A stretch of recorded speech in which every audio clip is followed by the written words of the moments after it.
Merry Christmas and welcome into First Take. Thank you for spending part of your holiday with us. I'm Molly Karam. That is Ryan Clark filling it, and Sam Acho, Kendrick Perkins, Monica McNutt will be here as well. And Stephen A., we hope you're feeling better. Merry Christmas to you. Gentlemen, how we doing? RC's good. Why does it look like you're actually playing the piano right now, RC? Because I got rhythm, Sacho. I got rhythm, baby. I'm like your brother, but I just can't do it for real. Oh, my goodness. Let's go, guys. Thursday night football went down to the wire. The San Francisco 49ers versus Tennessee Titans. Randy Bullock booted a 44-yard field goal with 4 seconds remaining, and the Titans rallied from a 10-point halftime deficit to beat the Niners 20-17. The Titans 10-5 are a win or a Colts loss away from clinching their second straight AFC South title, despite losing 3 of their past 4 games to drop from the AFC's top seed to third. Indianapolis plays Arizona on Saturday. Tennessee moved to second in the AFC. Jimmy G, where are you? Good, better, and different. I'm right here. It doesn't change for me. Whether we will have, I wish we would have won it. Everyone in that locker room does. We, we had a little momentum. We just can't let this, it is what it is. You got to take your lumps, look at the film, be hard on ourselves, and, for 10 days we got to get ready and, move on to the next one. I mean, 2 turnovers cost you, but they're not all just on him. That's on everybody out there. All right, Joel, as you just heard, Jimmy G threw 2 picks. RC, is it time for the Niners to move on from him? Yeah, I mean, I think it signified it was time to move on from him when you traded up to get the number 3 overall pick and you take Trey Lance. The scary thing is, why haven't they moved on from him? And now you have to think about the streak that the San Francisco 49ers are on, or actually the record of this team with Jimmy G as its starting quarterback. So much would say that he's at least good enough to get you to a certain point. But you went and got Trey Lance because you thought you needed to be elevated. You thought you needed to take a step up from a talent perspective at the position. So my thing is this: when you have a night like last night where Jimmy G throws 2 interceptions, where he misses Brandon Ayuk when Ayuk is kind of sitting down on 4th down and he throws the ball out in front of him, do you look at that game and say, you know what, Jimmy G isn't enough? We did go get Trey Lance for a reason, and now we're going to start working him in. Think about early on in the season when Trey Lance had a package of football plays for each game where he might come in the red zone or he might get a couple of plays throughout a series. That's gone out of the window. So either Kyle Shanahan and the San Francisco 49ers have seen something in Trey Lance that says he can't take the starting position, or they just believe that Jimmy G gives them the best option to win. And if that is true, then that's a sad place to be for the San Francisco 49ers and their organization. And RC, maybe it's both, right? Because I think about this. You might say Jimmy G gives you the best chance to win, and also Trey Lance isn't ready. The issue is this: if Jimmy G gives you the best chance to win, and we saw what we saw last night, then the San Francisco 49ers aren't going to win. You talk about some of the misses, the interception in the first quarter, in the end zone, not even the red zone, in the end zone. Janoris Jenkins sat down on the route and got the pick. There was a play in the second quarter where interception was dropped. You saw the miss to Kyle Juszczyk, the miss you mentioned to Brandon Ayuk in the fourth quarter. We saw the third quarter interception. If I'm a player on the San Francisco 49ers, I get it. It's a team game. We all have to step up. All those things matter. But if I'm a coach, if I'm a scout, if I'm a fan, I'm blaming that loss on Jimmy G. You can't throw those interceptions. And obviously, if you're a statistician, you'll probably do the same thing. This team is 7-0, undefeated when Jimmy G. I mean, you have to, right? You look at the stats. I'm a statistician. Boom, boom. 7-0 when he doesn't turn it over. 1-6 when he does. And that first, it could have been 21-0. It could have been 21-0, and all of a sudden it's 10-0. All of a sudden it's tied. All of a sudden you have a good drive in the fourth quarter to give people a little bit of hope, but when it matters, you're taking sacks. You're missing wide open receivers. You're not giving your team a chance to win. And so, yes, it could be a little bit of Jimmy G is maybe your best option, maybe put it that way, but also Trey Lance may not be ready. I'm of the position where I would love to trust the people in the building. So the people who see Trey Lance every day, the coaches, I want to trust them. If they don't think Trey Lance is ready, maybe he's not. But at the end of the day, Jimmy G is not going to give you a chance to win a Super Bowl.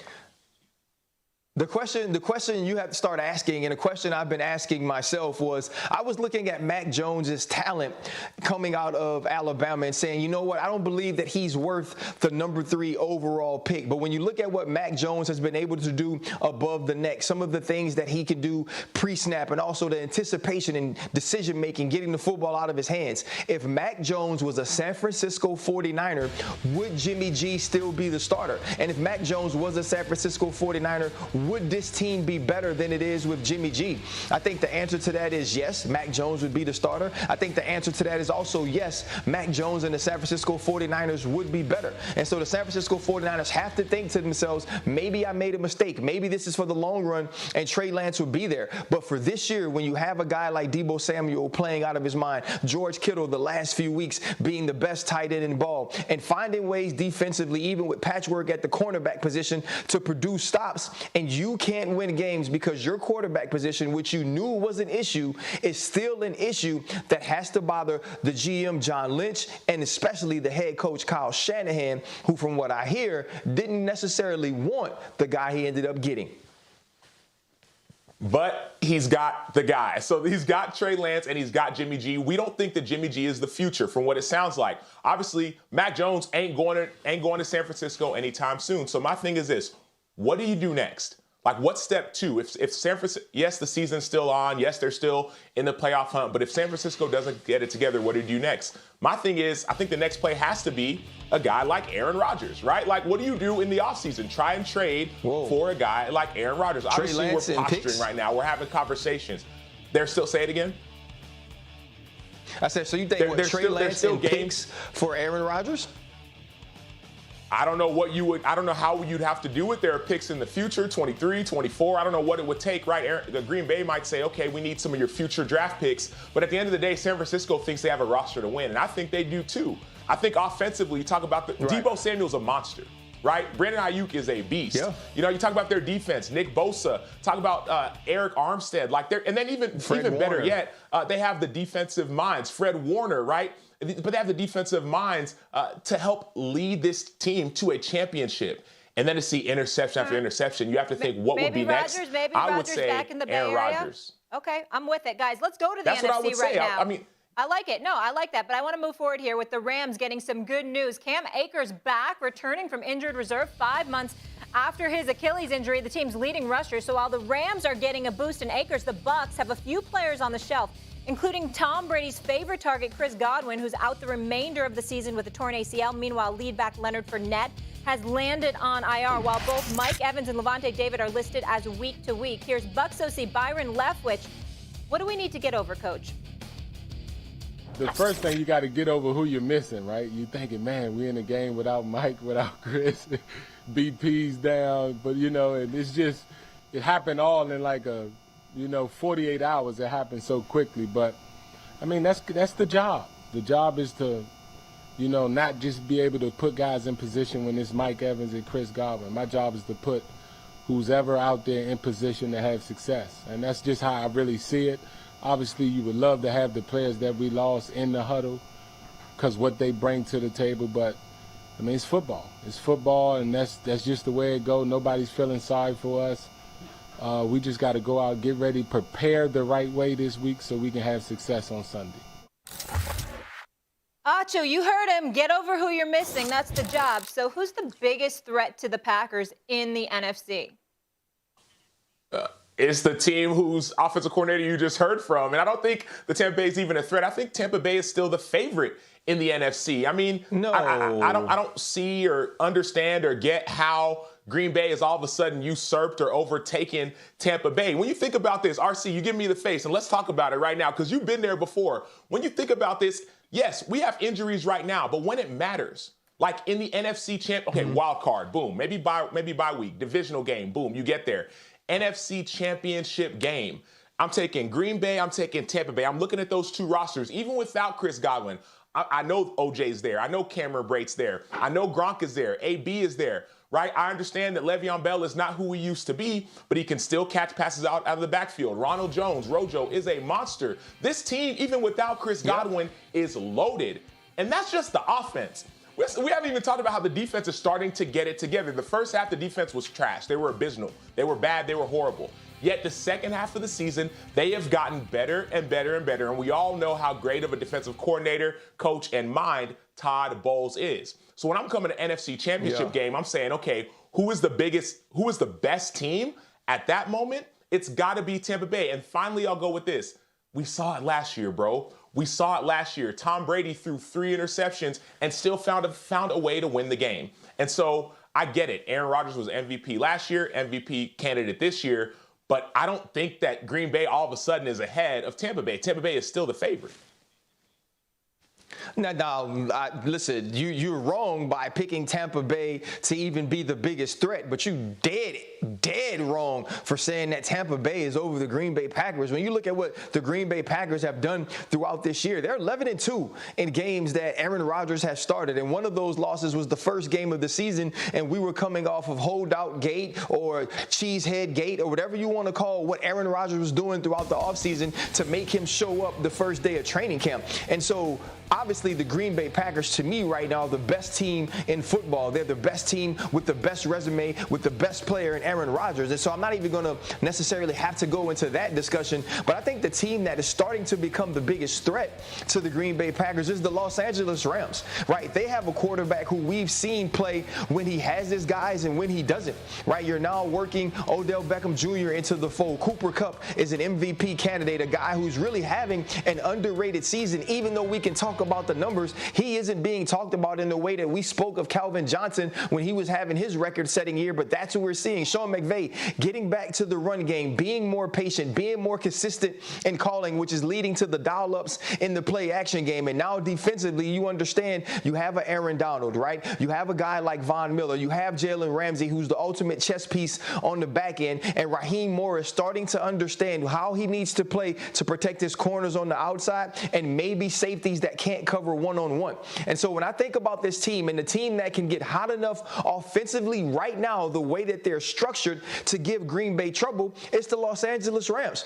Tampa Tom is not the Tom Brady that could take the Chris Hogans of the world, that could take the unnamed wide receivers of the world and make them better. That's why he's in Tampa. He was in Tampa because they had the Godwins, the Evans, the O.J. Howards, the Cameron Brates. He brought in the Leonard Fournettes, right? He brought in the Rob Gronkowskis. He brought in the Antonio Browns because he understood at his stage in life, his stage in his career, he needed help. He don't have that help right now. He doesn't have that health right now. We had this team pegged as a team that could win it all again because they returned all 22 healthy starters plus a little lanyap. They don't have that right now. And if they don't get those things back, as much as I love my former teammate Byron Leftwich, it's going to be hard to compete with teams like Green Bay and the Los Angeles Rams offensively.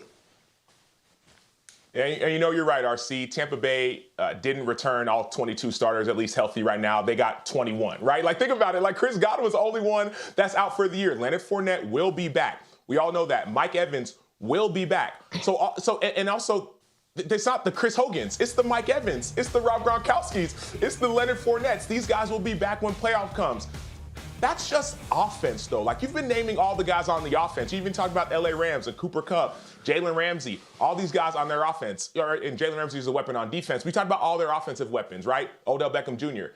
We haven't even talked about Tampa Bay's defensive weapons. JPP, monster, beast. Shaq Barrett, monster, beast. Levante David, monster, beast. Antoine Whitfield Jr., young player, young safety. I'm sure you love the way he plays. Monster, beast. I do. There are so many monsters and beasts on Tampa Bay's defense. You know that more than anybody. That's Christmas, number one. Not Halloween, and number Sacho. two. It's not Halloween. RC. It's Christmas. RC. Number two. I know it's Christmas. You got the jacket. I got the little red arm. All that is correct. But RC, you said it best. RC, you said it best. You said, man, last year in the NFC Championship game, we were talking earlier on Get Up. Last year, NFC Championship game, Tom Brady, 3 interceptions. You talked about that. All that is true. But they still won. So somebody's got to explain to me. Somebody's got to help me figure out, help me understand how Green Bay is going to beat Tampa Bay, even though they got all 21 returning starters that are healthy.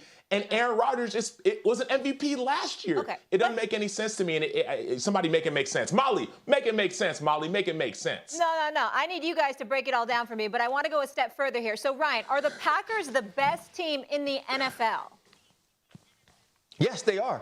They are the best team. And we kind of talked about it, early on in the week when the Kansas City Chiefs became the odds-on bettor's favorite to win the Super Bowl. And I understood why. But when you look at the resume of the Green Bay Packers, that shouldn't be the case, right? This is a team that went into Arizona and beat the Cardinals when they were down some of their best offensive players, right? Some of their best offensive weapons. And then we've seen this team compete even without Aaron Rodgers when you go to Kansas City and you're good enough to play defense to keep Jordan Love and that team in the game. And if Jordan Love executes in the red zone, that may be a different outcome. Other than playing against the New Orleans Saints, the Green Bay Packers haven't had that inexplicable loss, right? We haven't seen them in the game lose to a team that shouldn't even be in the same stadium as them because they're steady, because they're consistent. They found ways on defense without a Zadarius Smith, right? Without a Jair Alexander to not only be good, but be stingy. Take the football away. Score points defensively. Devondre Campbell, one of the breakout stars of the year, maybe one of the best free agent pickups per price in the entire league. And when we think about this team now, what they can do also with multiplicity running the football. You have Aaron Jones, right? He's your slasher. Catch the football out of the backfield, create the big plays. Then A.J. Dillon is the big bruising back that gets the short yardage plays that allows you to be physical in the run game. I think this team is put together to win a championship. And now, if they get to the championship and they play Tampa Bay and somehow Tampa Bay wins, that's not going to be surprising. But there is no way that you can look right now at these teams, at this league, and not say that Green Bay Packers don't have the best player in the league, one of the best coaches in the league, one of the best teams in the league, and they should be right now the favorite to not only win the NFC, but win the entire thing. You could say every one of those statements, best player in the league, best coaches in the league, and best team in the league, about more than just Green Bay. You could say it about Tampa. You could say it about Kansas City, bro. At the end of the day, one. You can't say that about Tampa. Tom Brady's not one of the best players in the league. Bruce Arians not one of the best coaches. Tampa's not one of the best teams. You go to Kansas City. You tell me Patrick Mahomes not one of the best players. You're telling me that Andy Reid's not one of the best coaches and Kansas City's not one of the best teams. You can say that about both those teams. What I care about, bro, is winning when it matters, right? Right now, we're coming off this, we got highs and we got lows, right? Great things that happen and horrible things. And people respond accordingly, right? A great thing that happened, Aaron Rodgers playing outstanding. That's awesome. A horrible thing that happened, Chris Godwin just got hurt. We saw it. It was graphic. We're all dejected and sad. But what we forget is that when it matters most, like those rings that people got on their fingers, Tom Brady got 7 of those boys, bro. 7. Right? Yeah, and Aaron Rodgers, though he gets there, right? He gets there, like you said, man, he's going to get there and going to go play Tampa Bay. We wouldn't be surprised. You said we wouldn't be surprised if Tampa Bay won. To me, that tells me that Tampa Bay is the better team. Right now, because of what we saw, it's going to take time for them to get together. Tyler Johnson at SOT is going to have to step up. Obviously, people are going to have to fill in for Chris Godwin's injury. We got to see Rojo not fumble the ball. Ronald Jones, the running back. Going to have to see Le'Veon Bell do what Le'Veon Bell does. But at the end of the day, when we're talking about best teams, not now. I'm talking about Super Bowl winning teams. It's Tampa Bay, it's Kansas City, and there's no questions about it. All right, RC, I was going to give you the last word here there, but you know what? I'm just going to cut it off. We'll just drop the mic there. And I just want you to know someone's about to show you up with the Christmas outfit, so get ready, RC. Acho will be back in just a bit. Oh, just wait for it because yes, we have a solid NFL slate, but when I think of Christmas, I also think of the NBA. Let's go there. Chef Curry with the shot. He is that dude. Erupting versus the Grizzlies, dropping a cool 46. The Warriors are 26-6. Second best record in the West behind only the Suns. So while Steph was doing his thing, the Suns improved to an NBA best 26-5 with their win over the Thunder. Our guy Perk had this to say about Phoenix. The boys from the Valley are the truth. They're constantly reminding us who represented the West last year in the finals. By the way, they have the best record in the NBA. Carry the heck on. You know, it's Christmas. I'll paraphrase for you there. Kendra Perkins is here and Monica McNutt. RC still here with us. And I wish you could see Monica's full outfit. Santa? Because she's got the green boots to match. No, Santa Perk isn't here yet. He'll be here in a hot second. But I am loving all this. This Festivus energy. How we feeling, Big Perk? Oh, we good. We All good. right. Perk, I'm starting with you here. Who's the best team in the West? Tell them. Who's the best team in the West? Who's the best team in the NBA? It's the Phoenix Suns. And you know what? They have to continue every single night to prove their love, okay? And here's the thing. I understand Steph Curry the 5 heartbeats. Yeah, you got it. I understand that Steph Curry has been doing this thing. He has been unbelievable, and I think his greatness has overshadowed what the Phoenix Suns has done. When you look at the Phoenix Suns, they have an MVP candidate, in my opinion, in Chris Paul. Don't come telling me about numbers because we could bring up Steve Nash numbers. When you look at their offseason additions, I think we didn't give enough credit to them for signing JaVale McGee, who's been an unsung hero, Landry Shamet, who has come in and provided great minutes. And on top of that, they have a guy that's capable of going for 40 on any given night in Devin Booker, a young superstar. So when I look at this team that represented the Western Conference last year, that got better in the offseason, the worst thing that happened for the NBA is that they got to taste the blood. They're battle tested. So this is not a front. This is who they are, and they have culture. So although Steph is doing this thing with Golden State, the Suns are not only the best team in the West, but they're the best team in the NBA. RC? I understand what you're saying, Perk. The Suns have the best record in the West, but the Suns aren't the best team in the West. It's the Golden State Warriors. So you know what? You know what? I knew when you came on this television show with that jacket, you was gonna start acting funny style, okay? Listen, we're not about to go there. We're not about to go there, Let okay? this football man explain, though. Oh, go ahead. Let him explain. We want to hear this. Perk, what type of guy doesn't let me get my basketball thoughts off? You know what I mean? It's Christmas, Perk. Have a giving heart, man. Now listen, so when we think about the Golden State Warriors, obviously they start the season extremely hot, but they're a team, when you watch the Golden State Warriors, every possession seems like it means more and matters more to this team than it seems like to others. Defensively, they move around, right? They switch, they communicate. Offensively, it's constant movement. And that's not only with Steph Curry, that's using Wiggins, who's averaging about 18. Jordan Poole becoming a young star in this league. And it's not to mention all the things that Draymond does to make this team go. And it's also now kind of taking on his tough, hard-nosed, work hard, effort personality. And then we don't have a Klay Thompson yet. You don't have a Wiseman yet. And these guys, once acclimated into the team, everybody finds and fills out their roles. The talent level in which this team has is above the Phoenix Suns to me. And they are battle tested as well. And it's not that the Phoenix Suns being battle tested through one opportunity to get a chance to win a championship is enough when you compare it to the Andre Iguodalas, when you compare it to the Klay Thompson, you compare it to the Draymond Greens, and obviously the Steph Currys. And this is a team that is still hungry. It's not like the Golden State Warriors can rest on their laurels, and everybody came into this season believing that they were going to be what we see now at 26-6. This was a team that was down a star, a team that had lost KD 2 years ago, and a team that had a ton to prove. They came out on fire. They've continued that with consistency, and they don't even have all their dogs yet, Perk. And I know it feels good to say great things about Chris Paul. I want to say him too. Ever since they blocked the trade to my Lakers, where I knew it would have been great. But right now, this is still the Golden State Warriors conference. I turned my lights off because it's about to get serious, Perk. I had to turn my lights off. Yeah. Okay. Oh. Good morning, Wow. RC. Let me sit up. Hey, love. Let me sit up. Okay, so What's what up, you man? are seeing from the Golden State Warriors, you're absolutely right in how much movement that they create in their offense, how difficult it is to guard Steph, and the way that their supporting cast is beginning to step to the fold in terms of their productivity. But what they still don't have is the size that the Phoenix Suns have. And again, you've been there in terms of experience. You cannot knock the fact that this squad maintained its continuity in terms of being the runners-up last year. Yes, Klay is coming back. But I, for one, don't know that that is going to be as seamless as people think it is, because you're not going to get the same version of Klay prior to injuries.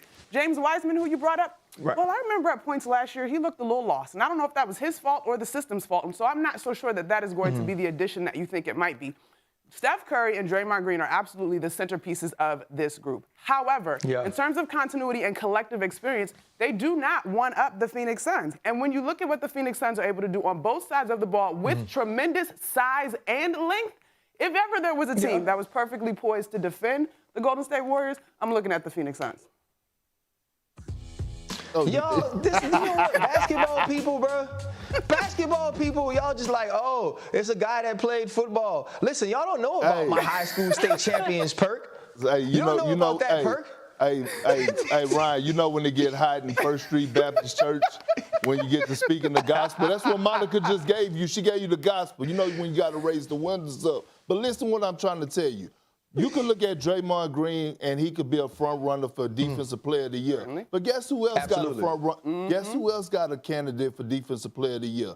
His name is Mikal Bridges, okay? We're talking about one of the better two-way players in the game today. I mean, with his length, the way that he's able to guard multiple positions. I watched him the other night, and I was like, man, this guy's arms are super long. He's probably one of the only guys in the NBA that can tie his shoes standing straight up, okay? Standing straight up. But listen to me, Ryan. You have to realize when you look at DeAndre Ayton, and I understand he didn't look too great in the finals against Giannis, a lot of people don't. Right. But when you look at what he done throughout the playoffs last year, and he really outplayed Jokic in the Western Conference Finals, I believe it was, and they swept them. Listen, when you have that type of depth at the big position, it's hard. Defense win championships. Absolutely. Before you respond, RC, Monica, I know you're not sold on Clay's return making a huge difference, but where are you on that perk? It's hard to say because, you know, when you're dealing, Molly, when you're dealing with a guy that had a torn ACL on one leg and a torn Achilles, and I understand you had the technology and all this, but you still got to see him out there. And I know Kevin Durant came back off of one injury, the torn Achilles, but it took him a while. But KD is just a special breed. I understand Clay is a shooter, but he was supposed to be back on Christmas. He's not back yet, so it's going to take him time. And then when There's no need to rush him back. There's no need. Look where they are. They're in great positioning. Yeah, but you still want to have that rhythm because when he do come back, now you got to redefine roles. That part. All of a sudden, Jordan Poole is not going to get those shots he was getting, right? His shots are going to go down. He's probably going to go to the third or fourth option. Andrew Wiggins is not going to be that guy no more. It's going to be Steph, Clay in that order. So now you got to get your bench together. You got to see what Wiseman is going to fit in. So all those things play a factor where the Suns already have this. By no means do I think it will be a detriment, but I think we have to acknowledge that all of those role players, Poole, Wiggins, so on and so forth down the line, Gary Payton Jr., they have worked to earn the minutes that they have at this point. And to act as if, kumbaya, my time, like, great. Yes, in terms of the macro and the big picture, eventually that may come, but you're talking about professional athletes who want the opportunity to contribute on a championship run. And so, yes, they're excited to have their other Splash brother back, but there's still going to be some growing pains with that. Yeah, can you turn your lights back Oh, on? lights back on? Your presence really is a gift right now. Guys. Yeah, go ahead, RC.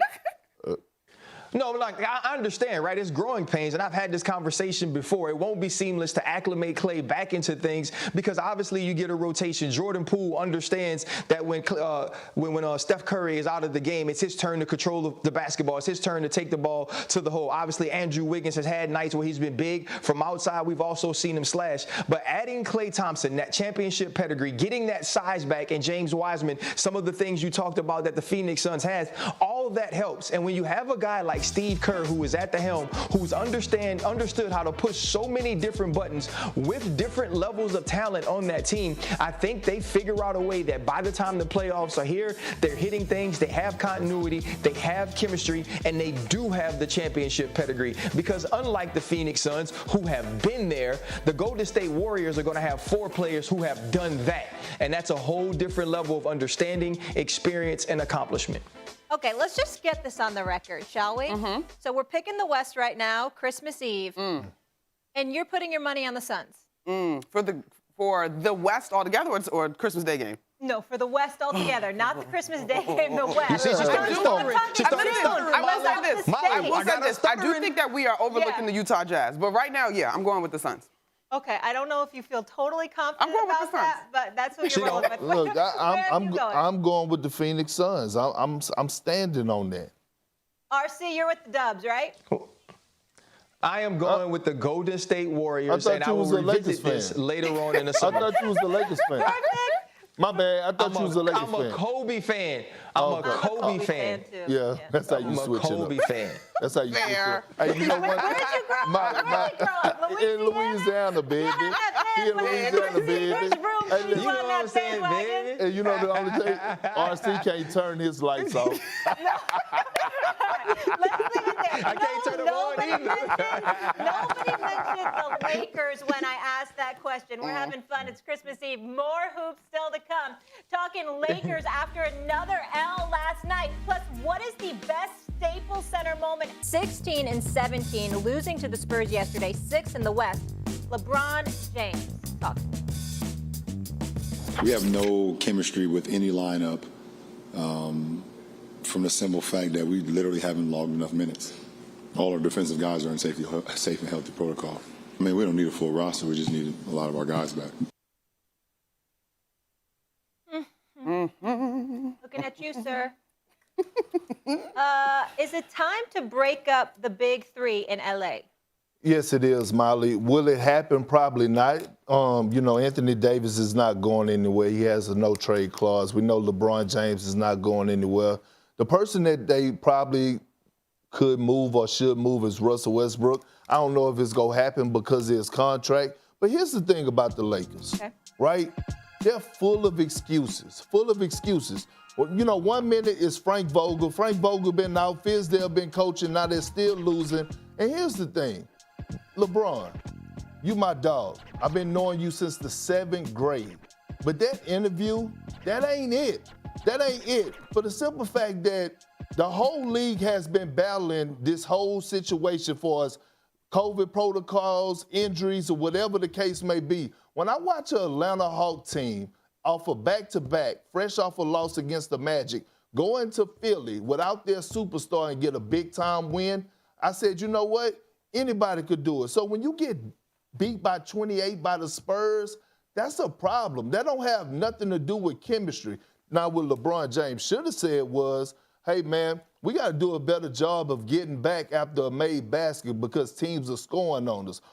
Russell Westbrook got to do a better job of not leaving his feet when he trying to pass the ball because he keep getting turnovers. Or how about Carmelo Anthony? Hey, man, they're picking on you and picking rolls every time you're down on the floor. They're calling you up and they're going at you defensively. You got to be better. Hey, DeAndre Jordan, when are you going to do the defensive coverage right? When you're in drop, quit letting the guy get behind you for lob dunks. That's the LeBron James that I want to hear in the interview talk and preach and call out his teammates and hold them accountable instead of saying things about chemistry issues when the entire NBA is going through it. Ooh. You are not wrong, Perk. And somewhere in my mind, I have allowed myself to believe that this is a leadership ploy on the part of LeBron, right? In terms of not dropping the hammer on what has been a very frustrating situation. You are absolutely right. The Lakers are not a solo team in terms of dealing with this issue. But when I look at this roster, yes, we had umpteen jokes in terms of the AARP group and how old they are. But I also have to give some room for the idea that these are all high basketball IQ guys who have the ability to put it together, right?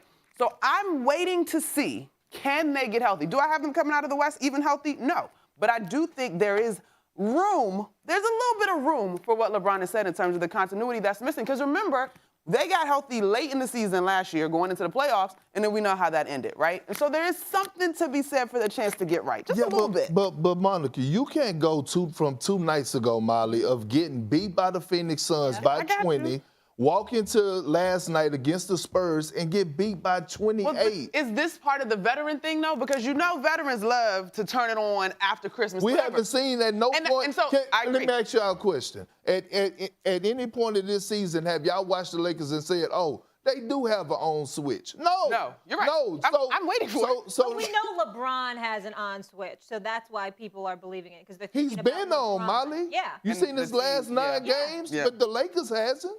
They've been horrible. I am giving a little bit of holiday grace to the idea that when they can get on the floor consistently, including practice, it'll improve. I still don't got them coming out the West. Here it is. I'm gonna say this: if the Lakers healthy, this roster that they have, that they assembled, Rob Pelinka, LeBron James, if they don't at least make it to the finals this year, they will be considered one of the biggest disappointments in NBA history. Okay. Not to me, because I didn't think that group was going to get to the finals. But I feel you. 6 future Hall of Famers. But they LeBron. Anthony Davis, 28. He is at Anthony the peak Davis of his prime. is fragile, and I don't mean to knock his injury They won a history. championship with him. In the He bubble. was putting up In the bubble. It The don't Knicks matter. was also rolling It don't in the matter. Kobe You heard year. people saying it felt like they was doing time. So how far should this roster go? I mean, they got to deal with it. Like, look, nobody's going to trade for Carmelo. Nobody's going to trade for Russ. Yeah. He's making too much money, so they have to deal with it. They got to figure things out. But again, if this team healthy doesn't make it to the finals, they will be one of the most disappointments in NBA history. All right, we'll keep it get going, ready to be guys. disappointed. Last night was the final game for the Staples Center, celebrating 22 years of history. Tomorrow it'll be renamed Can't believe you today. Crypto.com. So the first and only thing that comes to my mind is Kobe Bean Bryant. Absolutely. But I'll ask you, Kendrick Perkins, what is your favorite Staples Center moment? Whew. You know what? Had a lot of battles when I was with the Celtics, Oklahoma. But I will say, in 2008, it was Game 4. We were down, I believe, 24 points in the second half, and we went and got that game. I think, just being in there, and look at me, being a good teammate. I wasn't in the game at the time. Doc went small, but I was being a good teammate. We went and got that win, and I think right there, it wasn't no looking back. That was the game that really decided, that really stamped that we was about to win the championship. That was quite the run. I remember watching y'all.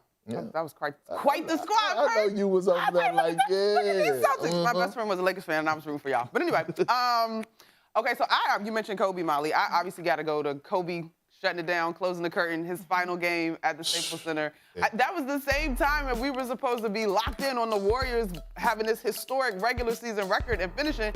And Kobe, as only he could, was over at the Staples Center closing the show, or shutting it down rather, and robbing the show. This is just obviously with rest in peace, Kobe, and always shout outs to his family and stuff, which makes Hope they this have a moment, wonderful holiday. yeah, even more special when you think about it. So that's the one that's most memorable in my mind. But as we're on this topic, Molly, Perk, there's another team that plays at the Staples Center, and they all often get overlooked. You know what I'm saying? But this one particular play at the Staples Center. Where are you going with this? Involving the Clippers and you. This is just a memorable moment in the lore of First Take, and we just want to bring it back because this is such a great moment. Blake Griffin. You know what? I'm not a part of this. You know what? I want You you know to know what? I'm not You a know part what? of this, Perk. I'm gonna change your last name to Jefferson because you starting to act just like Richard. But you know what, Monica? Perk, I love you. This means war. Oh no. This is not war. Not us. Who put you up to this? Antoine? Maybe. Mike Goldfarb?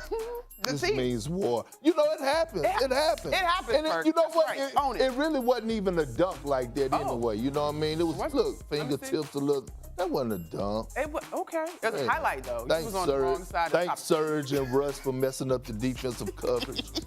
We'll leave it on that note. Perk, I was not a part of this. I just want you appreciate to know it, that. Molly. I appreciate You know it, that. Molly. I was not a Being part a of real one, riding with me. Come on, you know holiday jokes. All right, still ahead. Plenty more football to get into. Joe Burrow versus Lamar this weekend. That is coming up. AFC North supremacy is on the line. Will the real division winner please stand up? Plus, guess who can add to his MVP case the spending part of your holiday with us? In the spirit of Christmas, I want to play a little game with my guys. It's called Cookies or Coal. Cookies if you agree, coal if you disagree. Acho. The Ravens are the biggest threat in the AFC North. Talk to me. I'm going Cookies. The reason why is that the Cincinnati Bengals are too inconsistent. And when we get Lamar Jackson back and healthy, this dude is an MVP candidate. Cookies, cookies, cookies all day. All right, Ravens 3-point underdogs in that game. RC, the Bills will get their revenge in the rematch with the Patriots. I cannot wait for this one. Oh, all kind of lumps of coal. When we watch what the New England Patriots were able to do offensively in that game without even throwing the football, now you add the play action pass to that, and the fact that the Buffalo Bills refuse to run the ball, I think this game is close, but I believe the New England Patriots have their number because they stiffened in the red zone against the Buffalo Bills. Buffalo 2.5-point underdog. Acho, the Cardinals are still contenders in the NFC. Cookies or coal? Like the fire, Molly, this is some cold, cold, cold. The Cardinals are on a 2-game losing streak, and December football is not the time to start losing. It's the time to start winning. We saw a loss to Detroit. Give them their credit. A loss to the Rams. Give them their credit. But Arizona needs to get it together. Otherwise, it's Cole all day. RC, where are you on this? Listen, I was one of those believers in the Arizona Cardinals, and then you watch them against the Los Angeles Rams, and you see some of the things that took place toward the end of the season last year after a super hot start, and then against the Detroit Lions to just absolutely not show up. And it really makes you think about Clifford Carl Kingsbury and think that he hasn't made the adjustments that he needs to make down the stretch. And this is 2 years running that this team starts out hot, offensively starts out hot as a team, and then quails toward the end. So this is a team that we were looking at possibly being the #1 overall seed that is going to be fighting for playoff position, trying to get the best matchup. And so as much as we've loved them throughout the season, right now with no J.J. Watt, with no DeAndre Hopkins, Kyler Murray faltering, Cliff Kingsbury not having any answers, I can't call them a contender. Why the government name, RC? Because you know what? Like when you need to be called out, when you do something around your house, Molly, and your mom really wanted to let you know that she wasn't playing that bull with you, she would be like, Ryan Terry Clark. Now, Ryan Terry is actually my whole first name, but people don't know that. And so I had to call Clifford Carl by his whole name. Fair enough. Acho? Yeah, I mean, RC is right. And the reason why is that we saw this last year. We saw this, call it coal, this fire. It was burning up. It was hot. They were looking great. And then they fizzled out. And that's my issue, right? You see the Cardinal thing in the back, maybe on this side or on that side. I played for this Arizona Cardinals team. I want them to win. I got some homies who are still on that team. But then I watched what happened last year. When you need to win in December, when it matters, you saw them fizzle out. And now we're in December again. You're seeing them. They've lost 2 in a row, and it's not getting easier. You're playing the Colts, who just walloped the New England Patriots. You're about to play the Cowboys, who have a really solid offense, and the Seahawks, who aren't going to go away easily. And so they might just limp into the playoffs if they even make it. Yeah. This game, great litmus test for both teams, guys. We got to leave it right there. They're going to make it RC. They're going to make it RC. They don't make it RC. I'm just saying they're struggling right now. Yeah. They're struggling. I was a little bit too far on that one. I ain't going to lie to you, but all right. Same page, all of us. Still ahead on this Christmas Eve edition of First Take, Santa Perk making his First Take debut, and he's taking over Steven's A-list with a Perks naughty list. Okay. You're watching First Take, presented by DraftKings. And I may be a little bit under the weather, but I'm still Stephen A. Let me be very, very clear, okay? Stephen A, Michael Irvin off today. They wanted an upgrade visually for the show 100%. And content-wise. I know you're a little under the weather, so don't think I'm just trying to do this because you're under the weather. You finally made sense. I'm going to give you an A-. Congratulations, sir. LeBron can't go pee before we get mad at him for going to pee. Why is LeBron getting blamed for everything that's going on in this world? I just feel like Kimberly just owned that segment. I'm Marcus, you gotta admit it. Come on. Anybody who gives Kyrie Irving more than a 1-year deal at a time are the stupidest people on the planet. Dan, you were on the team that didn't win a football game. You alone should know how hard it is just to win one. You didn't have to count out that college. I think the 49ers are one of the most dangerous teams to play in the National Football League right now. You can all that face all you want to, Stephen A. Right here. See the hint of the red. I'm going to direct the show. Put it right here so they can really see it. There you go. That is my favorite camera suit. Merry Christmas. RC, that was wrong of you. How are you going to do Dan like that? Merry Christmas Eve. Plenty of First Take gifts still left to unwrap. Santa Perk himself debuting his naughty list of the most disappointing teams in the NBA this season. Pure comedy, don't miss that. More RC and Acho. Can Teflon Tom overcome the Bucs' wave of injuries? And some more stocking stuffers. Another special surprise from Santa Perk later in the show. And we're helping you win some money too. You'll see what I mean. Keep it locked. But first, for a team that's won 3 straight, there sure is a lot of talk about the Cowboys' struggling offense. Since Dak's return in Week 9, the Cowboys are averaging a touchdown less per game than before he first went out. As the team looks for answers to try to remedy this, Amari Cooper has a suggestion. We're not really as explosive as we should be. We're not converting a lot of their turnovers to touchdowns. A lot of them are field goals, and I feel like I could be a huge part of that, so that's what frustrates me. I think, I can do more in the red zone. If I get the targets, I think I could do more on third downs if I get the targets, so that to help the offense be where we need to be. I definitely think I can help change that. RC, Cooper airing it out. Do you like what he had to say? I do. I love what he had to say. Listen, Amari Cooper isn't a guy we hear from very often. Amari Cooper isn't one of those dudes that continuously ask for the football or who is boisterous throughout the media. But this just shows how much this offense is struggling, right? We got Dak Prescott making bets with the defense to try to get this offense going on who will score more turnovers, who will get more turnovers, or who will score more TDs. And now you have Amari Cooper, a classically, traditionally, historically quiet football player. I mean, the one thing we loved about him was that he was this productive receiver, but didn't seem like a diva, saying, you know what, I want to help this offense. Dak Prescott being asked about being in a slump. Kellen Moore not being the genius offensive coordinator or offensive mind that many thought him to be through the first 6 weeks of the season. Like, this is not necessarily a crisis because they're winning, right? And you're in the NFC East, and it's an easy division to win. But this was a team we were counting as Super Bowl contenders early on in the season, and with the play of their offense, with production from their quarterback, with kind of some of the inconsistencies we've seen, even with the defense that is constantly improving, now becoming one of the better units in football, you can't believe in the Dallas Cowboys. And it's hard to not think that this will end up where the last quarter century of seasons has ended up for the Dallas Cowboys. And that's with them at home or doing appearances at the Super Bowl instead of appearing in the Super Bowl.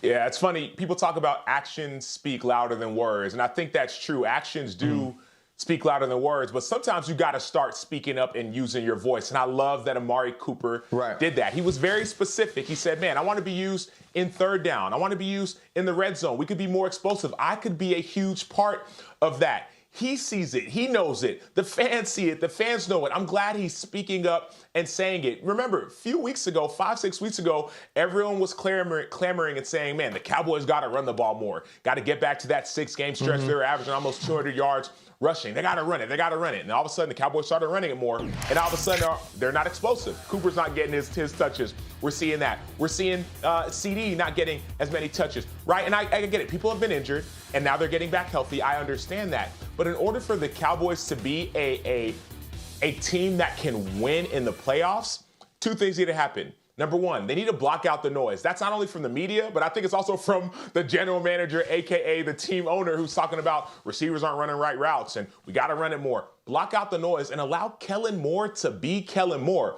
We saw in week one, and RC, you and I disagree with this, and we still probably disagree with it now. In week one against Tampa Bay, we saw a team that did not run the ball in the Cowboys. They threw the ball, and though they didn't win the game, I thought it was the right game plan. I thought it was the correct game plan against a team in Tampa Bay that historically is dominant at stopping the run. Then over the next 6 weeks, we saw a team that all they did was run the ball, and extremely effectively, right? They did what worked. And then all of a sudden, they got away from that a little bit. Then now people are saying, man, you got to go back to what worked. I think the reason it worked is because game plan said that it worked. And so Kellen Moore's got to say, hey, Jerry Jones, I get it. Media, fans, I get it. Let me do my job and call a game plan that actually works based on the personnel that I have and who's healthy. All right, let's spin it forward, guys. So now the Cowboys are 10-4. They can clinch the NFC least with a win versus Washington this weekend.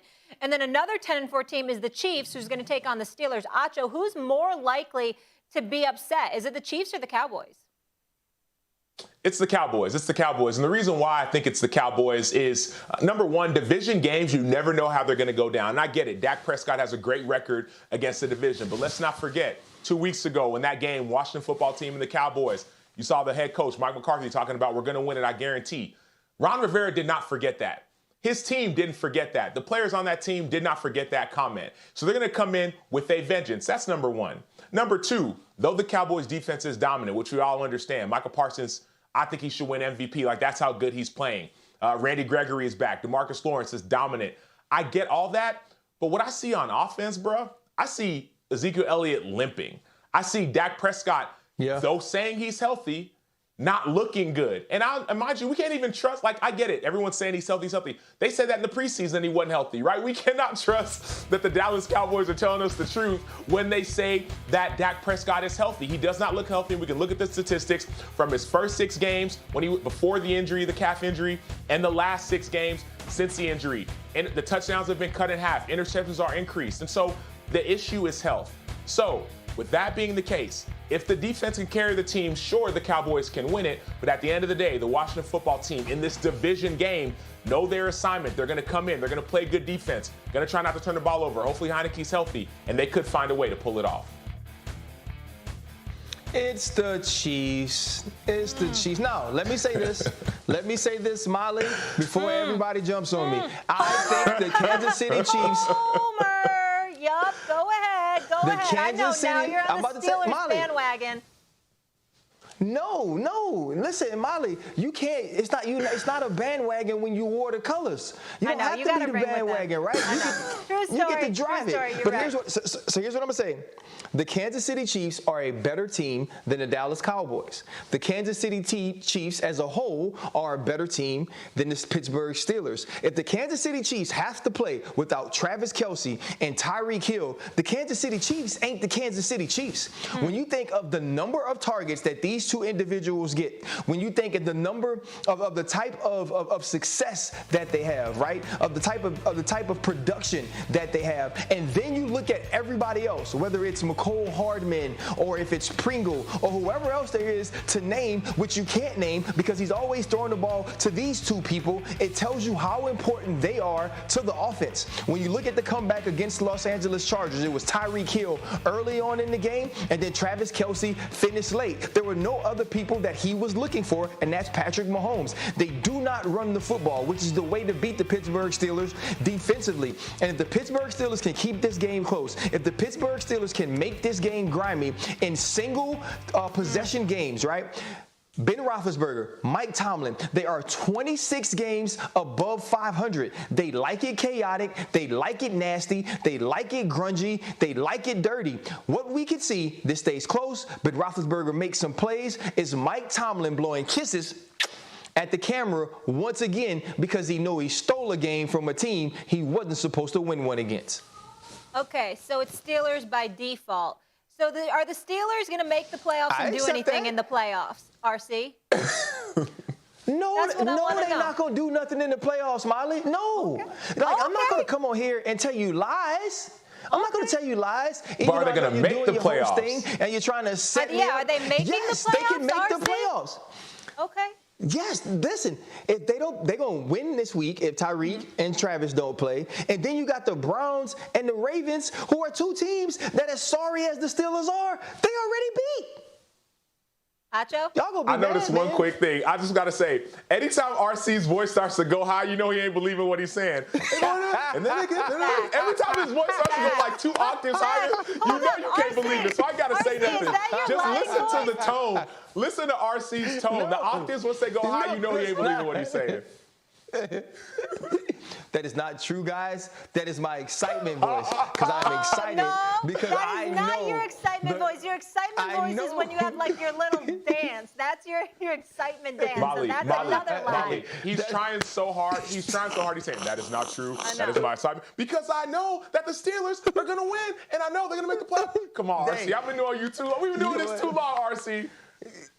I'm excited about the way the Pittsburgh Steelers have an opportunity to get into the playoffs, and the fact that you guys are treating me like this on a holiday is really sad. Keep it low. Really sad. Okay. I believe in the Pittsburgh Steelers. Okay. For the Steelers, Ryan. I want you to know that. The Steelers are going to win. I'm really excited for the Pittsburgh Steelers. Still ahead on First Take. Watching teams all year long, and if you about cute and being sassy and nice, then damn it, this list ain't for you. Coming in at number 5, my top 5 disappointing teams. The New York Knicks. New York, stand down. Look, we're talking about a team that finished top 5 last season, and now look where they at. Tom Thibodeau, Kemba Walker, they need counseling. They can't figure things out. Julius Randle can't get it done. I mean, they're a disaster. We got Spike Lee sitting India style, taking pictures of Steph Curry greatness. Coming in at number 4. Coming in at number 4, the Portland Trailblazers. Can somebody get my man Dame Dollar a get-out-of-jail-free card because he's locked up and they won't let him out? But look, everything's going on from Neil O'Shea to what he done in Portland. Dame is set up for failure. Get my man some help or get him up out of there. Portland right now is a complete embarrassment to the NBA. Coming in at number 3. People say I'm a homer, but I'm really not. I keep it real. The Boston Celtics. I just got to see, right? You got Jason Tatum, Jaylen Brown, 2 young superstars in the making, but they don't seem to fit well. Their body language says it all. I don't even know if they like each other. They up and down, so they got to figure it out. They're disappointment. I expect them to be better. At number 2, the Atlanta Hawks, a team that went to the Eastern Conference Finals last year, right? Yeah. And now they had took over the throne last year as being the main attraction of Atlanta. But guess what? They don't make the playoffs. Magic City is going to be that place again. Coming in at number 1. Number 1, the Los Angeles Lakers. I spoke on them earlier. They got Rajon Rondo. They got LeBron James. They got Dwight Howard. They got Anthony Davis. They got Russell Westbrook. Carmelo Anthony. All these future Hall of Famers. I don't give a damn about their age. And look, they have been a complete disappointment, making nothing but excuses. This is Perk naughty list. And like I said, if you was looking for something nice, then damn it, this ain't for you. Excellent, Perk. Excellent. I know the list is naughty, but the list is real nice. I do want to just defend Knicks just a little bit. About what? They got to play some defense. That was their identity last year. This year, they can't stop nobody, no thing. People coming in having career days, and you don't even know who they are. It's kind of sad. Well, because you know what happened? This is what happens when you don't understand how to handle success. They were feeling all good. We got Julius Randle's getting texts late in games that they're trying to win. Now they want to be an offensive team. They want to be up and down. They forgot how to be dirty, right? That's what Perk said. If you're about being cute, if you're about being sassy, then this ain't the place you're supposed to be. And that's what the Knicks have become. They're not that grimy team that they used to be. They got you over there, Jeff and Form, saying they should be great. We got dang Spike Lee sitting on the ground on his knees like he in kindergarten. Wait a minute, time out. I was about to give you props for the best football basketball analyst. What's happening to the Knicks? They should have been higher on your list, Perk. No, stop, RC. This list is great though. I think, can they figure it out? Of all these teams on this list though, who's poised to figure it out? You know what? I think it's the Hawks. I think the Hawks will Trae Young get back. I think they got time. What's going on? No, keep going. I'm just coming in. I'm joining the party. I'll come over here. I think they got time when they get healthy, but they have been a disappointment to say that they went to the Eastern Conference last year. First of all, Ryan, you were almost the best football/basketball analyst. I just want to make sure that you heard that. You almost got that. That was a fantastic list. I need appreciation for this outfit because this is everything right now, this Christmas energy. But I need to go back. What did you say? New York stand down? Yeah, I just want to make sure Stephen A. heard you. So unnecessary. Okay, he heard. So I want to just make sure he heard that. He heard. But I want to go to Kemba because you know I love my UConn Huskies. He dropped 44. Was this a mistake, Tibbs benching him? No, it wasn't. And you know what? I'm so sick of people out there saying, oh, Tibbs was wrong. He was playing horrible. He had to bench him. And you know, it's just like when you're raising your children. Go to your room, give me that phone, turn the TV off, and think about it, then get your act together. And that's what happened. He had to wake him up to the culture. Culture. Let me piss you off to show you what we all about. Listen, I agree with that wholeheartedly. I hang out with my guys, Alan Hahn, Wally Zerbiak, Bill Pito, Rebecca Harlow, the whole team daily with this squad. Wally? Yeah, man, shout out to the Knicks team. I feel sorry for you lost. Here's the deal with the Kemba thing. There was so much excitement about him coming home, and he's a vet, and you know, kind of thought it was going to be sweet. And to Perk's point, he needed to be woken up. But the reality in terms of what Kemba brings defensively, or the room to grow defensively, is a huge part of the identity that Tibbs wants to play with in terms of this Knicks team. Before we move on, Ryan Clark, because I know you grew up in Louisiana, but I know you're a Lakers fan, so I just want to make sure everyone knows you're a Lakers fan. Are you okay? Are you okay with your bandwagon Lakers fan being the top of the naughty list? Do you feel like that's fair?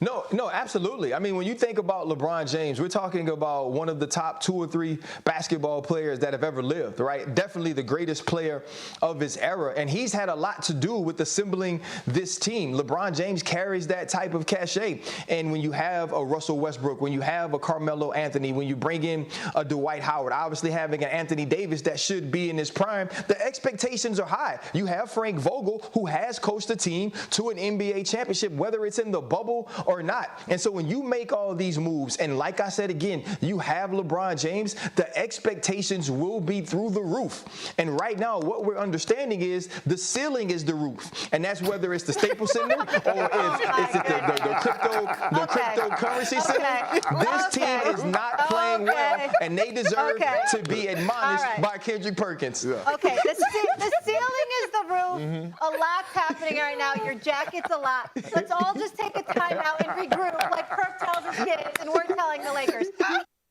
Let's talk some football. Tommy Brady and the Bucs shut out by the Saints this past week, and that marked the first time in 15 years the GOAT has been shut out. I guess that deserves some tablet throwing. If the shutout loss wasn't enough of a burden on the Bucs, they lost several key players in the process, including Tom Brady's favorite target, Chris Godwin, who's out for the remainder of the season with a torn ACL. Meanwhile, lead back Leonard Fournette has been placed on IR, while both Mike Evans and Levante David are listed as week to week. Here's Brady's OC, Byron Leftwich, on all those injuries.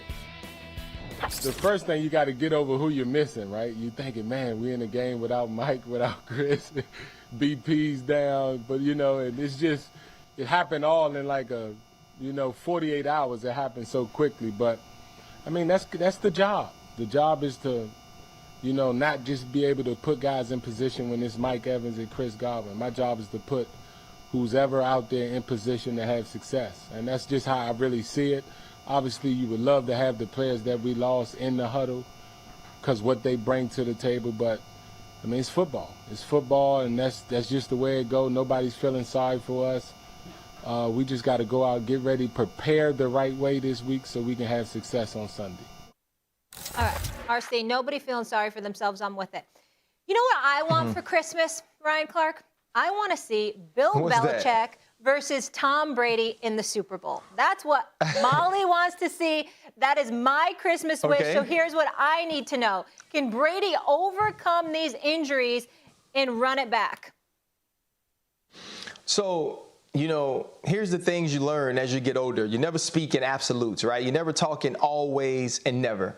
So I'm not going to say that Brady can't overcome it. What I am going to say is it's going to be extremely difficult, and I don't expect Tom Brady to be able to overcome it. The reason Tom Brady is now a Tampa Bay Buccaneers is because of the weapons. He went there because of Chris Godwin. He went there because of Mike Evans. He wanted to be there because of Cameron Brate, O.J. Howard, and then you add people like Leonard Fournette, Rob Gronkowski, and Antonio Brown because they want to play with Tom Brady. Tom Brady understood that last year with the New England Patriots that Jacoby Myers and N'Keal Harry weren't going to cut it for 43-year-old Tom Brady. They weren't going to cut it for 44-year-old Tom Brady. And if you go back to the New Orleans Saints game, which it is a game that you can't necessarily throw out, but you do often see the Saints, at least in the 4 games in the regular season against Tampa Bay, they kind of dominate Tom Brady. So you lose the Chris Godwins, you lose the Leonard Fournettes, the Mike Evans, and now this Saints team really just dominates Tom Brady. He's off. Rob Gronkowski is off. And so you're going to be depending on the Millers. You're going to be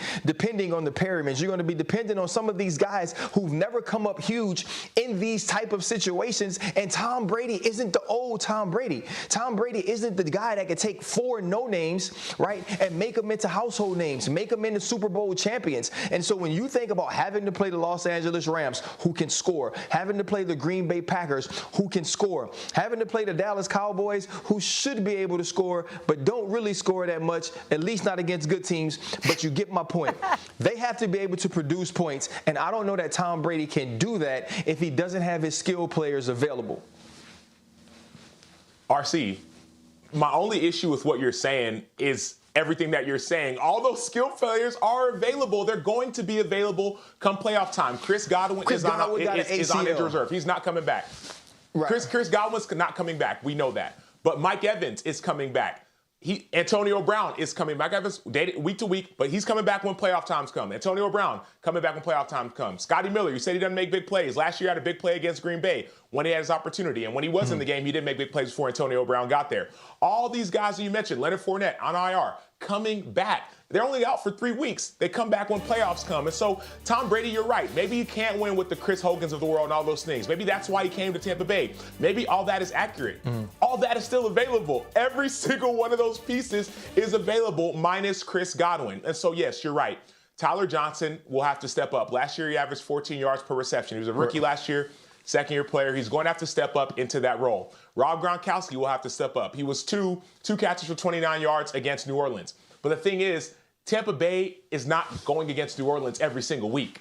They may only have to play New Orleans one more time, and that's if New Orleans makes the playoffs. I agree with that. Yeah, if New Orleans make the playoffs. And so other teams cannot replicate what New Orleans did and does in the regular season to Tampa Bay. Teams can't replicate that. They can't.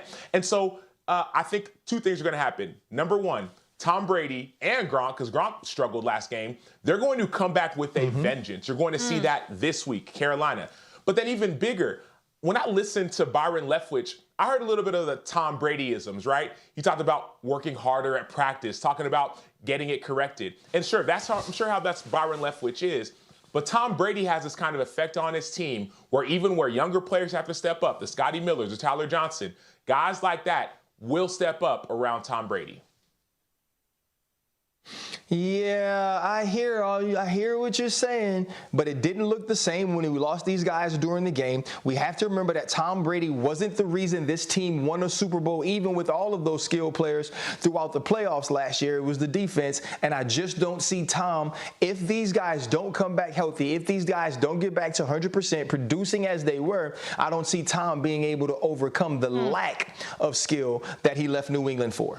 I don't know how I feel about this Brady slander. All I'm saying, RC, is that all I'm saying is that the defense is still there, bro. Like the whole defense is still there. The receivers, all these weapons, they're still there. That's all I'm saying. That's all. So Acho has the Bucs winning the NFC. As for the AFC, let's go there. The Bengals and the Ravens battle it out for the AFC North this Sunday. Lamar Jackson still is in practice after missing the last game with that injury suffered versus the Browns. Baltimore behind Tyler Huntley did narrowly lose to the Packers last week after deciding to go for two at the end instead of tying the game. Cincy currently sitting in first place in the division as they won the first meetings between the teams. Acho, who's the bigger postseason threat? Is it the Ravens or is it the Bengals? And sorry, RC, the Steelers aren't a part of this question. Yeah, I know. Man, I gotta go on this one with the Ravens. And I don't say that with a ton of conviction, but I'll tell you why, and hopefully by the end of this mini monologue, you'll understand where I'm coming from. All right, so the Bengals at full potency are really hard to stop. We saw them dominate Baltimore a few weeks back. You saw them sweep Pittsburgh. I get all of that. The Ravens, when Jamar Chase is doing what he's doing, when Joe Burrow is being Joe Burrow, they are very hard to stop. But the Ravens are also extremely inconsistent. And that is my only issue with, the Bengals. That's my only issue with the Bengals. They are so inconsistent. And so we see them have high highs and low lows. And when the playoffs comes, you don't want to show up in the playoffs and have one of those low lows. Now, when it comes to the Ravens, Lamar Jackson is injured, and I get that. And their whole team, but Lamar Jackson, the whole team is depleted. But if when Lamar Jackson gets back healthy, if this team makes the playoffs, I think a healthy Lamar Jackson is a bigger X factor than an up and a down Cincinnati Bengals football team. So that's why I'm going with the Ravens. You could tell I don't really believe it like that because everybody else is hurt, but I cannot believe in the Cincinnati Bengals the way they have been playing this season. You know, sometimes there's someone you do a show with and they say very smart things that make a ton of sense. The Cincinnati Bengals are inconsistent. Sacho is right about that. And I do understand that the Baltimore Ravens have Lamar Jackson, but they ain't got nobody else. I'm about to spoil a movie for all of y'all. I just saw Spider-Man. Here's what happens in Spider-Man, guys. Wait, was it good? Don't do it. I ain't seen it yet. It's absolutely excellent. Okay, I'm not going to do it. All I'm going to say is this. Lamar Jackson would have to be the Lamar Jackson of yesteryear in order to help this team, and he can't be, and he hasn't been. When you watch the teams play against the Baltimore Ravens, they understand what's coming even before the play happens. They've lost their top 3 running backs. They have wide receivers on the outside that aren't getting open. Mark Andrews has again become the focal point of this offensive passing game. Defensively, you are depleted. Everybody that you thought you'd have at the beginning of the season, you no longer have. I'm waiting for Keanu Reeves to run out and be the quarterback like he was on the replacements. But when you watch the Cincinnati Bengals play, from a skill position standpoint, they have one of the best groups in the league. When you go Jamar Chase, T. Higgins, Uzama, right? And on the other side, you have Tyler Boyd in the slot, Joe Mixon as the running back, Joe Burrow, a guy who's going to come along and be a future MVP. This team has the people offensively. And now defensively, you have stars on the front end and Trey Hendrickson, a guy who's had 10 sacks in a sack in 10 consecutive games. On the back end, Awuzie coming over playing well. Even Eli Apple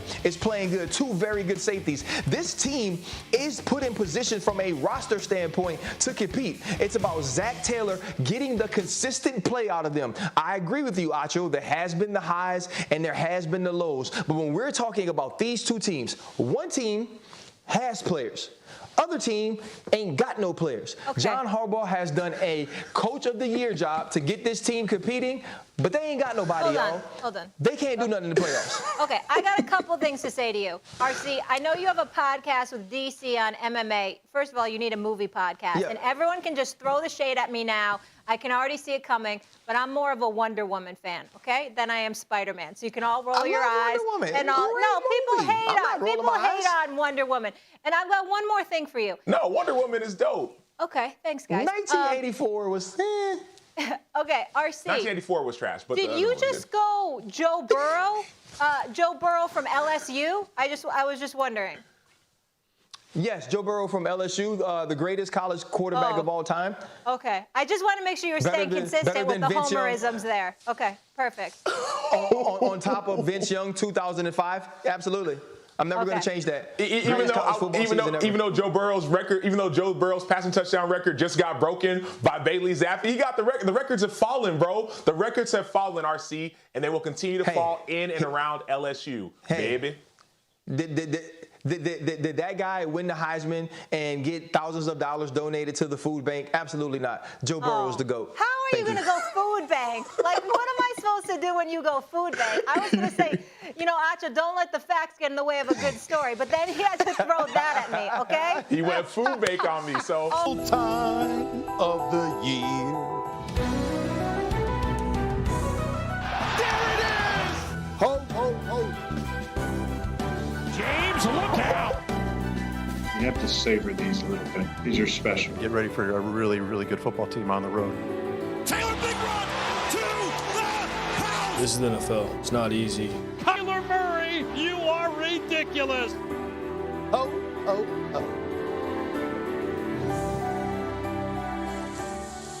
You know Santa Perk back like he forgot something. It's time to sit down. I done did the remix towards the night before Christmas, okay? It's the trap version, so I can mess up on it. I got my people in here with me. Everybody keep a cool booty. Here we go.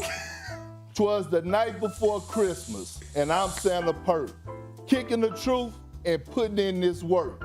I dressed up to come on First Take, so I gotta be real, cause Santa ain't fake. Kyrie, you caused the Nets a lot of frustration, but no games in New York till you get that vaccination. Tom Brady still chasing rings at an incredible clip.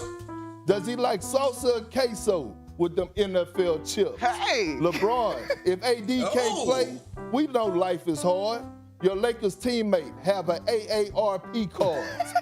Aaron Rodgers is drama, a part of your plan. But on that field, you are a bad man. Yes, Steph he Curry is. makes my belly jiggle with glee. Yeah, I love the way he shoots that damn three. Candace Parker, I love your game as you take charge. Send Big Perk a Sky jersey, extra, extra, extra large. And when the Cowboys bring the title way down south, just win it all and shut Stephen A's mouth. Ooh. And Molly, your Giants and UConn football teams are real snoozers. Get with a winning team and stop supporting losers. Santa Perk has to stop now and go spread Christmas cheer. I hope I can slide down those tight chimneys this year. And when I come to your house, leave me something sweet. Just look at my belly. Santa really loves treats. But I hope you all stay healthy and support your teams.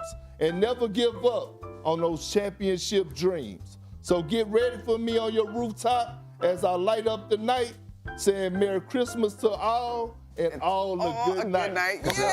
All a good night. I got my people with That me. was hard. Hey, that was good, bro. That was the trap version. That was so good. Everybody get a That's copy. hilarious. Yes. The jiggling belly's my Goes favorite with the part. high waters. Goes with the high waters, man. That was solid. That was solid. Cool. I almost need to hear it one more time. I'm enjoying story time. This was cool. Yeah. You did good. You ain't messed up the read. Did you get us gifts or you just they just stayed? Yeah, I mean, this is all y'all's. I don't really know what's in it, but I told everybody to make sure they got Molly and Monica. Okay, I appreciate Brian, that. I got you some. I appreciate I'm gonna send you a Family new affair. jacket. You cool. I appreciate that. new And jacket. I just want you to know, I caught your shade, Perk. I caught your shade. And remember, I didn't touch that Blake Griffin, but I caught your shade. It's cool. It's cool. I mean, I had a ghostwriter. Oh, okay. Fair enough. All right. You know, Acho, RC, everybody's feeling broke this time of year, so that's why we're here for them. It's that time of the week. It is Molly's deal, and I want to get you money. I want to get you paid. Let's get it. All right. Will Tom Brady throw for 300 or more yards versus the Carolina Panthers? RC, this is easy money, right? Yes, easy money that he won't throw for 300 or more yards. This is a team that's good in the secondary, a team that also rushes the passer extremely well, and Tom Brady doesn't have all of his weapons, so I'm going less than 300 yards. Okay, RC says no dice. Acho, more passing yards this weekend between Trevor Lawrence and Zach Wilson. Let's try to make this Jags-Jets game a little more exciting for folks. I'm going to go Trevor Lawrence on this one. Got a new interim head coach. We saw he's trying to do a little bit better, threw for 200 more yards the last couple games. It's going to be a tight one, but I'm going Trevor Lawrence by a smidge. Okay. RC, more receiving yards this weekend. Are you leaning Justin Jefferson or Cooper Kupp? I'm going Cooper Kupp. When we look at what Cooper Kupp has gone throughout the entire season, he's the guy who's going to be the #1 focus of Matthew Stafford. Even if he's the #1 focus is the defense, Cooper Kupp is the guy who has the most receiving yards in this game. Acho, back to you. Dak Prescott receiving a lot of slander lately. Will this be a redemption game? Will he throw 3 or more touchdowns this weekend? No, and I'll keep it simple. You know how they got that touchdown versus turnover thing? Cowboys probably have more turnovers than Dak will have touchdowns passing the ball. He has not looked right all the last 6 weeks. The Cowboys defense has looked right the last 6 weeks, and so I'm going no for 3 touchdowns for Dak Prescott. Okay, Ryan, same game, other side of the ball. Mr. Diggs, will he get himself yet another INT this weekend? Yes or no, and why? Absolutely. Listen, no matter who the quarterback of the Washington football team will be, it'll be a quarterback that's trying to give the football away, and one that won't run away from number 7. Trayvon Diggs gets his 11th of the season. All right, that'll do it for Molly's deal. Sam Acho, Merry Christmas to you and yours. Thank you so much for being with us. RC, same to you. And RC, I want you to know you were almost the best football/basketball analyst. So RC, right keep striving. Keep striving, and you might get there in 2022. All right?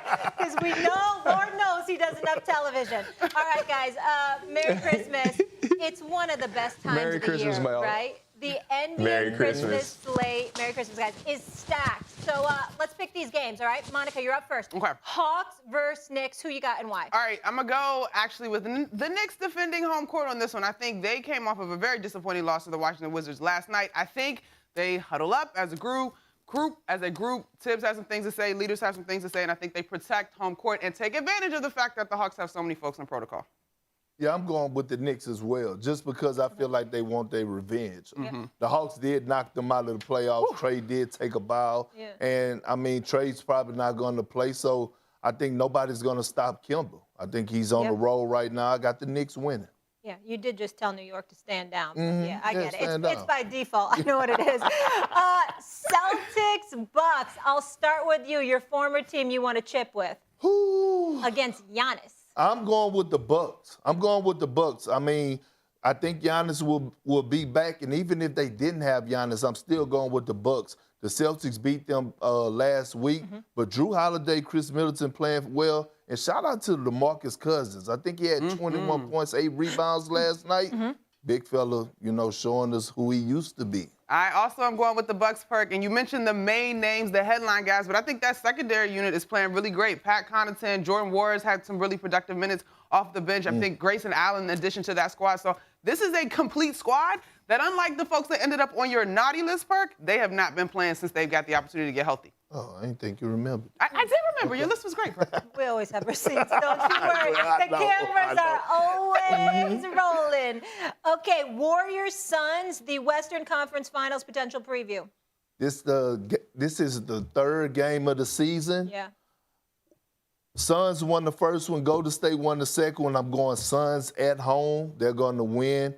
Devin Booker's back. He didn't play in the second game. I think they're going to win in great fashion. Oh, this one's tough. I think this one probably goes OT, personally. I just think we get a little Christmas gift. I also am going to give home court slightest advantage to the Suns. Like I said, I think their ability to defend with so much length, they can contend with all the movement that you get in that Golden State And offense. we don't know if Andrew Wiggins or Jordan Poole is going to be available. Yeah. Well, Nets Lakers, we're certainly hoping for KD and LeBron. Who you got in that? If KD is back, we know James is back. I'm going with the Nets. I'm never rolling with the Lakers until they show me otherwise. I don't care if they were playing the Orlando Magic. I'm going with the Nets. That's just how it is. We got so much joy to the world today. We're supposed to be disagreeing on this show, but I agree. If KD is healthy, this is the stage that you want to be on. Not that anybody needs to remind him of that, but I also think that he is relishing in being the guy, bar none, this year. Say what y'all want about his minutes. This man is here to get these buckets. Preach. And the nightcap, Mavs Jazz. You know what, Molly, Monica, this is an underrated game. It is. It's a late night game. It's the last game, right? Jazz are at home. Here's the thing. A lot of family members fly in.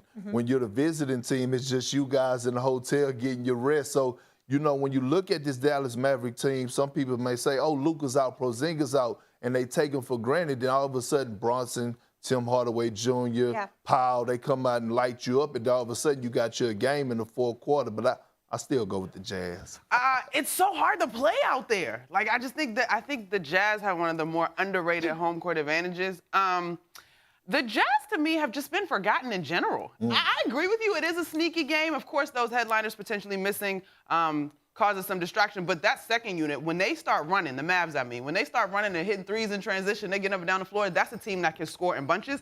But I'm going to take the Jazz on this one. And I think we all shouldn't sleep on the Utah Jazz when we start talking serious contenders. We got less than a minute, but real quick, I want to go back to something you said earlier. You were a little frustrated with LeBron, not because his play, he's carrying that team, but with his comments about chemistry. Why? Because, I mean, everybody is going, he was basically talking about guys being out. Yeah. The entire NBA There's no chemistry for his team. Right, but the entire NBA is dealing with no chemistry right now, Molly. And then this is not a group of young guys. We're talking about veterans.